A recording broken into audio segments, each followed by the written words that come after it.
Hello Internet, my name is Quinn and this is Blondihacks. I'm working on my locomotive this week and I'm going to make the combination levers, the first arguably part of the valve gear itself, which is pretty exciting, so let's go. The combination lever hangs down from the valve clevis right here. If you watched my wall shirts video, then you already know what this lever does and where it goes and what it connects to. It's the lever shown in pink here in the overlay, and its purpose is to combine some of the piston motion to create the constant lead on the valve timing that is required for proper steam admission under all conditions. Again, refer to my video on wall shirts if you want to know all the details on how this works. I've got a nice piece of 4140 steel to make these out of. Doesn't have to be 4140, it's just a very nice machining steel, and I have it, so I'm going to use it. I'm going to start by squaring up this piece. I'm actually going to be making both combination levers from this same blank all at once. This order of operations is the one suggested in the book, and it's a very interesting one. It's not one that I probably would have tried, so I'm going to go with his and see if I can learn something. I also need to cut a notch out of one corner, and this is a relief cut to reduce some cutting effort in a later operation, as you'll see with the slitting saw. And then I'll flatten top and bottom as well and bring this material down to the final thickness of the levers.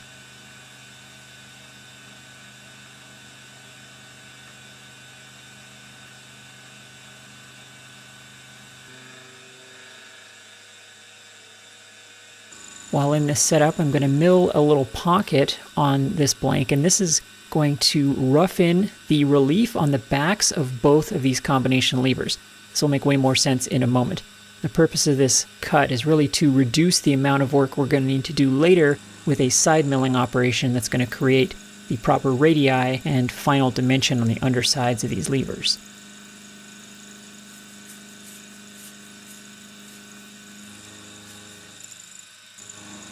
Now you'll see what that notch we cut was for. It allows me to position the piece at the end of the vise and come in with the slitting saw, and I'm going to be cutting the clevis feature in the ends of both of these levers at the same time. So what that notch does is reduces the work that we need to do with the slitting saw substantially.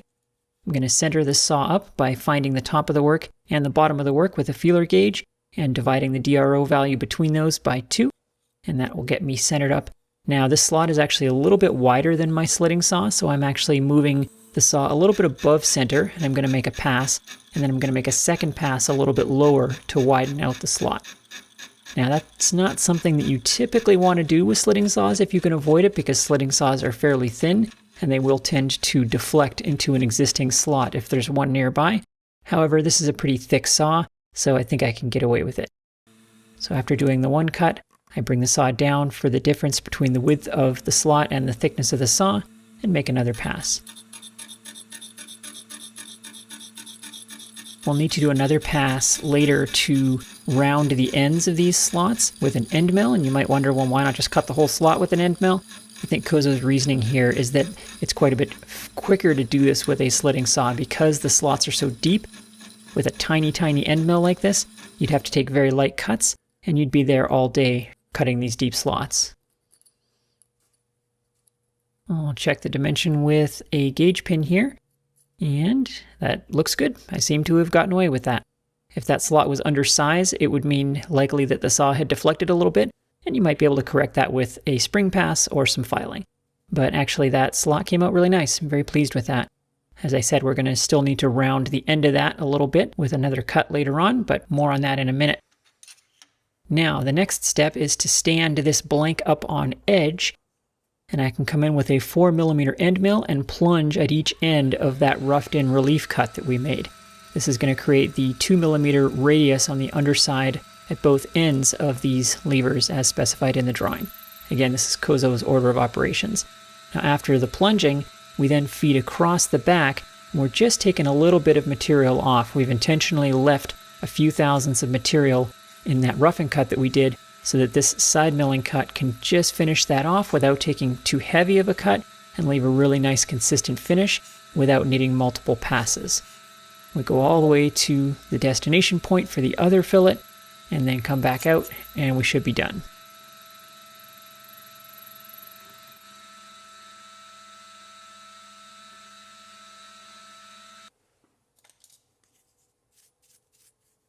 In this same setup now I can switch back to a very thin slitting saw, and I'm going to find the top of the work with this feeler gauge. Then it's a simple matter of moving the saw down the thickness of the gauge plus the thickness of the saw plus the thickness of the combination lever.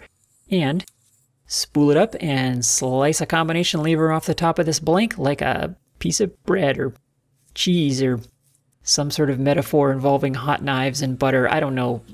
I'm not good at this whole talking thing. The nice thing about this operation is that we're doing it on the x-axis, which is unusual for a slitting saw cut. Usually, because of the geometry of milling machines and vices, you end up doing them on the y-axis, and I don't have a power feed on my y-axis, and slitting saws need a very, very slow feed rate, so you get pretty darn tired of feeding that by hand. However, here on the x-axis, I can set the x feed on a very, very slow rate and go have some tea. Well, while also keeping one arm free to keep it constantly lubricated, because it's a slitting saw, and if things go wrong, they go really wrong. When I get to the end, I try to wrangle the part a little bit with the brush, because I've learned the hard way, if you let them fly wherever they want to, sometimes they get jammed up on the spindle or the edge of the vise or something, and then the saw ends up mangling the part, and you have to start all over again just because of that last little error. Very frustrating. But now I just move the saw down, once again the thickness of the saw plus the thickness of the other combination lever, and take another slice.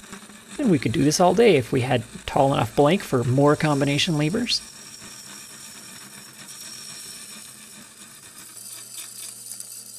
That all seemed to go very well. Well, except for the part where none of that went well at all. You might notice these parts are pretty rough looking, and there's some strange things about them that don't look like the drawing at all. To start with, the most obvious defect is that the fillets that are supposed to be on the backs of these relief areas are not there. And that area is pretty thin there too at the bottom of the rod. So first of all, how did that happen? I had to go back and think about this for a bit, but when I was making the roughing pocket that reduces the side milling required, I went to the dimension of the final pockets and not accounting for the radius of the end mill. So then when I came to do the plunge cut, there was not enough material for the entire circumference of the end mill to remove, if that makes sense. So the pockets need to be milled to the width of the final pocket minus the radius of the end mill. I did briefly consider a Hail Mary of blobbing some silver solder into that little corner to see if I could recreate the missing fillets. The aluminum blocks are there to keep the silver solder from running down the sides of the part, which it definitely would if I didn't contain them somehow. And silver solder doesn't stick to aluminum, so my thought was I could kind of dam it up and force the solder to stay in there, throw a big blob in there, and then maybe file it down into a decent looking fillet. And I gotta say, the aluminum block trick actually worked surprisingly well, so file that one away for future trickery. However, the result is pretty unsatisfying. It's just a blob of silver solder in the corner, not really a fillet. I did some filing and made it into a fillet, but again, pretty ugly, really not what it's supposed to be. Now, if this was a hidden part, I might live with that, but this is the valve gear, it's very visible, so they really need to look better than this. However, things are even worse than that. Conveniently, the drawings for this part are 1-to-1, while they're about 4% off because of the printing of the book. However, they're close enough that I can place my part on here and see that there's something very, very wrong here. The area where that fillet is at the bottom is way off on the drawing from my part. Even accounting for printing error in the book, it's way, way off. And what's also strange is that this 5/32 dimension doesn't seem to be right, because I've measured that little distance on my part, and it is exactly 5/32. I nailed that dimension. However, when I hold my scale up, you can see that that 5/32 is way off. It's more like 8/32. So something's very wrong here. Either that dimension is wrong, or the line drawing of that fillet is wrong, because the two are very, very much in disagreement about where that cut is supposed to be. I assumed probably the dimension was wrong because that's a more obvious human error to make, like maybe it's supposed to be 5/16. Then I actually had a conversation with my patrons about this, and one of my patrons who is also building the A3 is modeling all the parts in CAD as he goes along, and he was able to prove out that in fact the line drawing is incorrect. This CAD model of the combination lever shows that if you model it with the 5/32 dimension, you get the correct clearance. If you have any less than that, there will not be clearance for this rod underneath the crosshead at full swing. So that means, going back to the drawing, that the 5/32 dimension is correct and the line drawing of that fillet is incorrect. But honestly, there are thousands of drawings in this book, and I think this is like the third mistake I've found so far. So Kozo's accuracy in these drawings is really quite astonishing for how many of them there are. There's going to be mistakes in drawings. It happens. If model engineering was easy, everybody would do it, right? Quick sidebar, because I can feel someone in the comments right now typing the words stress risers. Yes, sharp corners theoretically create stress risers. However, these are not D10 Caterpillar parts engineered to within the limits of physics of the materials and subjected to thousands of hours of brutal work. These are tiny model parts that are engineered 1,000% stronger than they'll ever need to be and have virtually no forces on them. So, you know, keep your perspective. I know all of you went to YouTube engineering school, but in the real world, a lot of things that sound like cool concepts don't actually matter. I appreciate your enthusiasm for cool engineering, but the fact is the fillets on these parts are just cosmetic. So, the obvious next step was to scrap the parts and start again. I corrected the errors from all my previous setups, so you can see I've got the nice fillets in there. The dimensions are the ones proven out by CAD, so clearances should be sufficient. You'll also notice the clevis is not milled as deep. That was another error in my parts the first time. However, these parts, the new ones, as good as they look, are actually about 15 thousandths under width.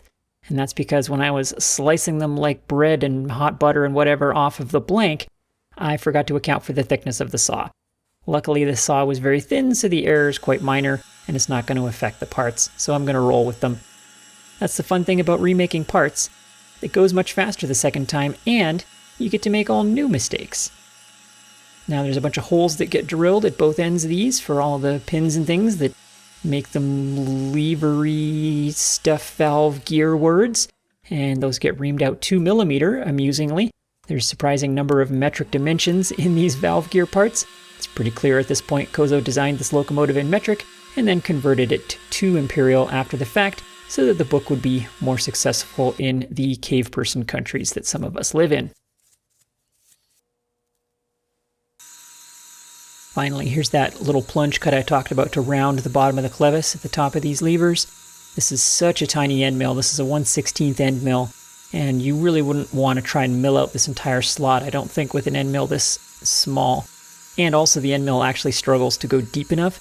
The smaller the end mill, the shorter the end mill, and I'm going to have to file that a little bit. I couldn't quite plunge all the way through them, but it'll be close enough for now, and I'll do some filing on that. A little bit more weirdness here, though. That dimension between the slot and the end of the relief looked a little bit heavy to me, and in fact it is just about double what the drawing says it's supposed to be.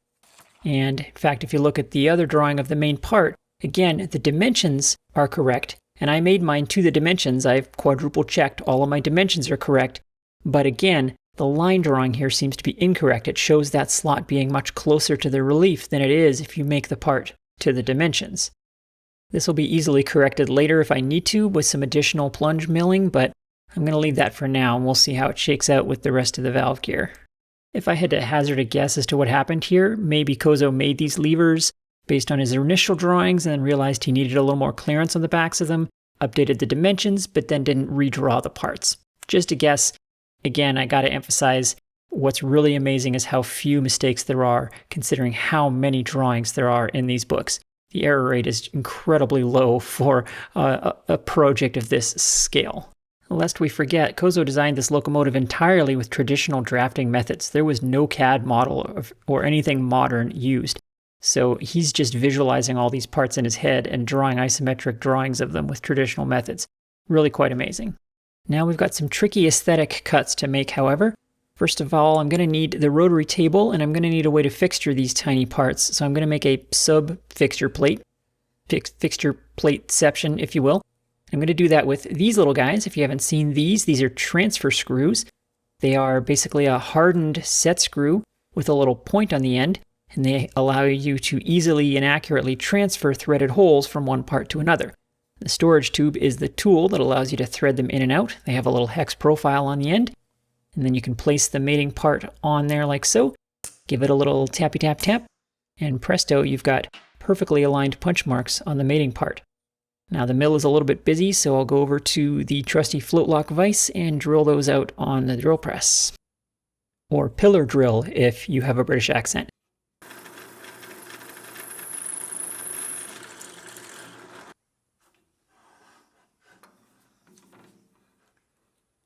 I'll tell you the hill I will die on, and that's that the float lock vise is the single greatest drill press vise ever invented. I don't know how I lived without this thing, and I don't know why everybody isn't using them. They are amazing. I have a video series on making this one if you'd like, and in that series I link 2 free drawings for it, so go make one. So my sub-fixture plate goes on here like so, and I'll bolt that down. Somewhere around here-ish is where I realized that this part actually needs to be centered with the end of it on the rotary table, not the center. Super awesome use of time there. No notes. Well, then I got to do all that again with a different shaped piece, positioned more intelligently such that the end of the combination lever will be centered on the rotary table. Now, with the DRO set at 0, I can drill and tap a hole in the center for fixturing the business end, and because I know how far apart these holes are, I simply translate down on Y on my new sub-fixture plate and tap a hole the right distance away for clamping the other end. These are 164 threads that I'm going to be using, tiny little screws to clamp a tiny part. Now over to the surface plate, the trickiest part of a dog boning operation, which is what we're doing, is figuring out where to start and stop the cutter on the rotary table, like what angle to cut to on each side of the part to get the right dog bone look. So the way I'm going to do it this time is I'm going to lay out the edges of the dog bone scallops. That's what those marks are there. The drawing gives the width at the narrowest part of the scalloped area, so I've essentially marked that width on the part, and now I can go over to the rotary table and I'm going to figure out what the angles that I need to start and stop are. This is just an aesthetic detail, and the look of it isn't critical as long as I can get it nicely symmetrical. If it was critical, what I typically do is model the part in CAD in 2D and put a virtual cutter on there, and the CAD program can tell you what the angle is at that point on the cut. However, I line up the business end with a pin in the spindle.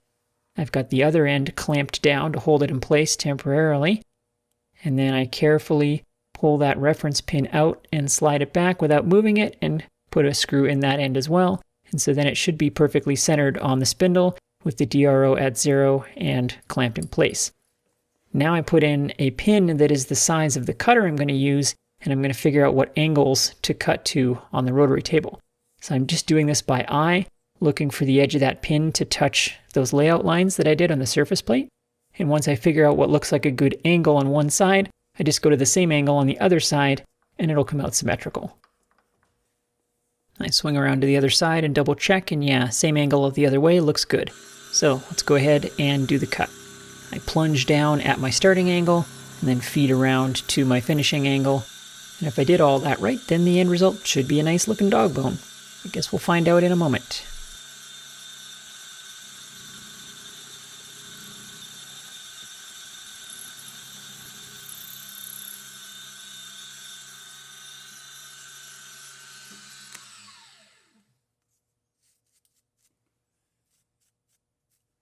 Sure enough, that seems to have gone reasonably well. I'm actually pretty happy with that.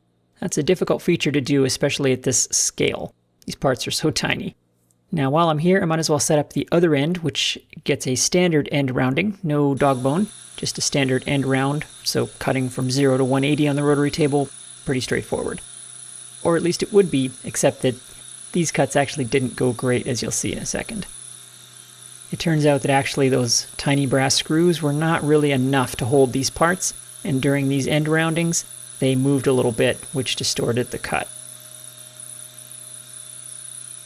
Next, I took that fixture plate that I just used and I lopped it in half, and I milled a reference surface along the top and milled a reference ledge along the side parallel to the top. And that's going to allow me to bolt the rods in place like so, sitting on that ledge for reference. And now I can set this fixture plate at an angle because these parts have a delicate taper in them of about 1.5 degrees. So I can adjust my plate here to 1.5 degrees using that top reference surface.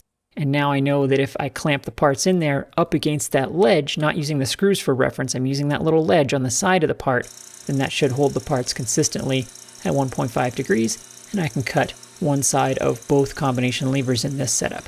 Then I tilt my little fixture 1.5 degrees the other way and flip the parts around to do the other taper. And it seemed to go okay, but I have to say that taper is very, very subtle.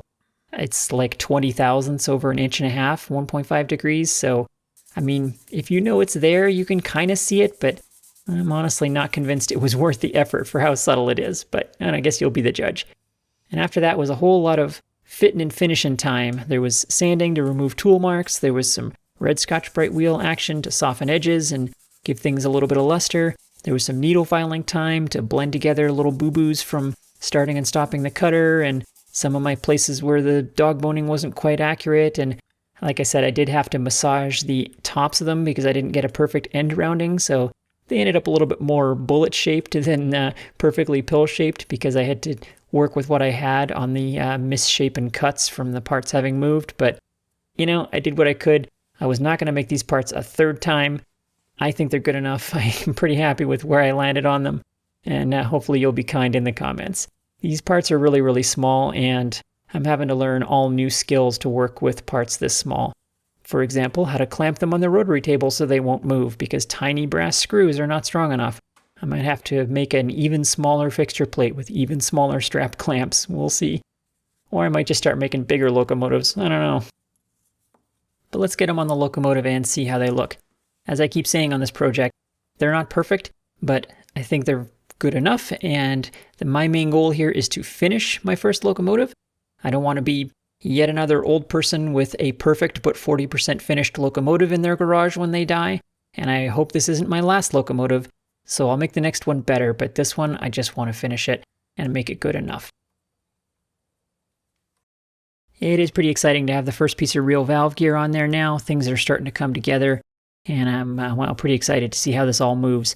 I can also see now for sure that building to the dimension and not the line drawing was the right move. As you can see, that clearance is definitely necessary. If I'd made that to the lines and not the dimension, I would be putting that back in the mill to cut more out of there because there would not be enough clearance for sure.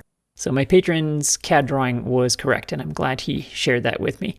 And I'm glad that you all have shared your afternoon, evening, or morning with me. Thank you very much for watching, and thanks to one particular patron and the rest of my patrons for making all of this happen every single week with financial support and CAD models and lots of emotional support. We have a great discussion group over on Patreon where we talk through challenges like I had on this part, and it's really been a huge help to me and hopefully to others as well. Well, thanks again, and I will see you next time.